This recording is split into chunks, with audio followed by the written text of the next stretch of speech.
Itu adalah seekor ular piton, panjangnya 100 meter dan meludah dengan terang, yang memburu seorang dewa, Horus, yang telah kehilangan kekuatan duanya, dan seorang manusia biasa, Baker, yang menawarkan dirinya sebagai umpan untuk menarik perhatian ular tersebut.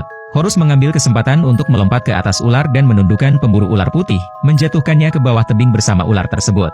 Dia juga mendarat di menit-menit terakhir, tetapi ular hitam besar lainnya datang ke arah mereka. Saat itu seorang wanita muncul entah dari mana. Perlahan-lahan ia mendatangi ular besar itu, menarik tombak dari mulutnya, menatap lurus ke arahnya dan hanya mengucapkan beberapa kata, dan ular itu langsung kehilangan kendali dan memanggang dirinya sendiri dengan semburan api langsung. Dia adalah Eros yang sama yang telah menjadi perantara bagi Horus di tempat pertama, dan yang telah menyaksikan kebrutalan brutal Set dalam keputusasaan yang mendalam. Inilah bagaimana dia menemukan Horus, berharap untuk membantunya mengalahkan Set, dan mereka bertiga berangkat ke padang pasir. Tetapi untuk mendekati api gurun, mereka harus menjawab teka-teki yang diberikan oleh Sphinx. Jadi mereka pergi ke istana kebijaksanaan dan menemukan dewa kebijaksanaan Mesir kuno, yang, setelah mengetahui beratnya masalah ini, mengabulkan permintaan Horus. Setelah perjalanan singkat, kelompok ini akhirnya tiba di padang pasir. Tetapi dewa kebijaksanaan berulang kali salah menjawab pertanyaan. Sphinx juga mulai kesal dan saat dia akan menginjak-injak Horus sampai mati, dewa kebijaksanaan akhirnya menjawab teka-teki itu dengan benar. Dengan teka-teki yang terpecahkan,